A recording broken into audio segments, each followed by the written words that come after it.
Bom dia, senhor presidente, senhoras e senhores deputados, galeria, imprensa, povo do Maranhão. Senhor presidente, venho hoje nessa manhã de terça-feira, no dia 22 de março, para fazer um comentário e enaltecer hoje a data mundialmente importante, que é o Dia Mundial da Água.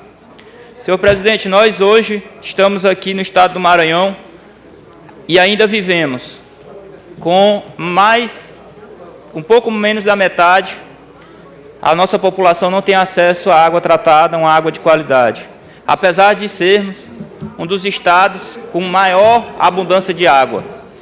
A água, ela por ser um bem finito, um bem dotado de valor econômico, ela tem que ser preservada.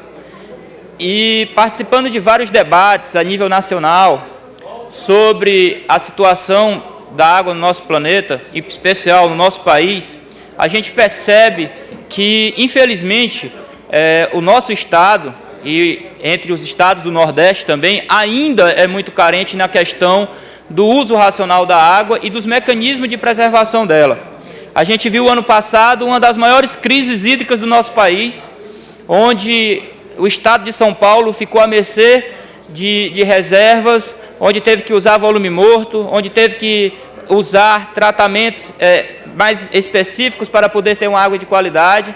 E aqui no Maranhão, infelizmente, a gente trabalha com abundância e não sabemos gerir, principalmente no interior do estado. A gente tem cidade aqui no interior do estado que é cortado por 2 rios, mas a população não tem acesso à água tratada. Digo isso, senhor presidente, como conhecedor de causa.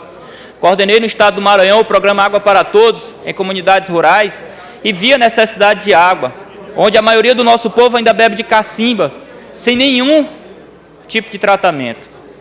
E se nós não colocarmos na cabeça dos nossos gestores, quando digo os nossos gestores, são os 217 prefeitos do estado do Maranhão, que a água tem um valor econômico. A água não pode ser utilizada como moeda política. A água tem que ser cobrada. Todo cidadão tem o dever de pagar pela água que consome. Nós não podemos admitir o desperdício.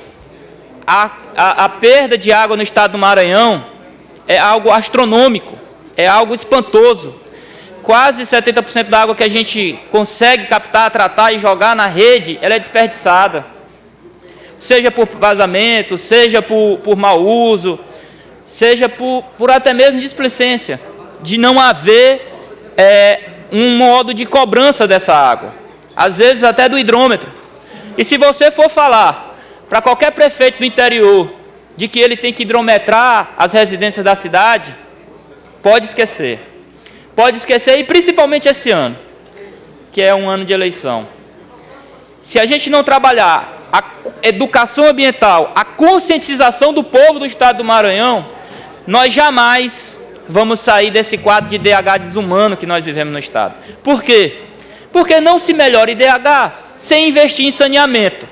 Se você vai investir em saneamento, você só tem um mecanismo de gerenciar todo o sistema, que é tarifando a água. Se você não tarifar a água, você não tem controle da gestão. É o que acontece hoje, infelizmente, com os órgãos também estaduais. A gente não tem uma tarifação adequada, nós não temos os investimentos no micromedidores que é necessário e acontece desperdício. E desperdício a rodo. E aí não tem como ter sistema. Sem contar com a ineficiência dos gastos públicos. O mal que é feito com os recursos públicos, principalmente do governo federal, investindo milhões de reais em obras de esgotamento sanitário no interior do estado, sem saber que esses municípios que receberam milhares de reais têm capacidade de administrar a obra, como vimos, por exemplo, Roberto Costa, em Bacabal. Prefeito nenhum que entrar naquela cidade vai conseguir resolver aquela obra. Porque é uma obra que você não tem começo, você não tem fim, você não sabe se foi cano enterrado. E detalhe, vamos supor que tivesse tudo feito, a mil maravilhas. Estou dando o exemplo de Bacabal, porque é um exemplo que eu conheço, para também não falar apenas da minha cidade, para não ser suspeito.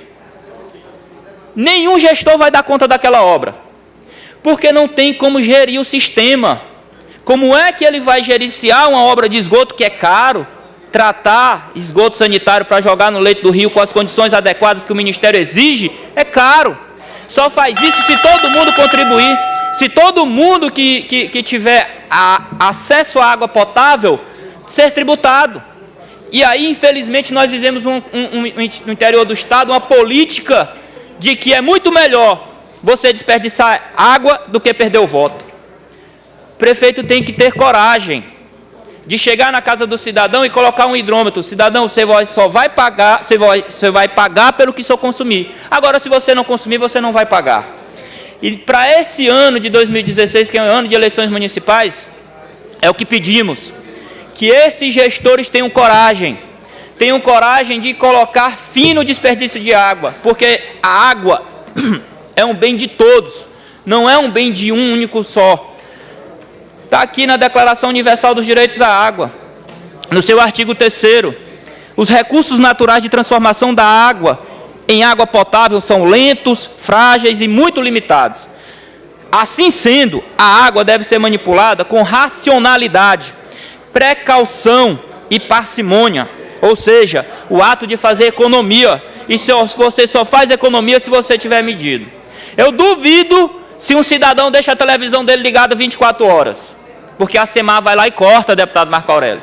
Eu duvido se ele deixa um ferro de passar ligado 24 horas, mas ele deixa a torneira vazando 24 horas, porque não tem medidor, ninguém corta. É ano de eleição, se o prefeito cortar, ele perde meu voto. E assim a gente vai vivendo num estado pobre, num estado que nunca vai avançar no setor de saneamento. Ou os prefeitos e os gestores tenham coragem de assumir essa política como política de Estado, ou nós vamos viver na miséria como sempre vivemos. Era isso, senhor presidente.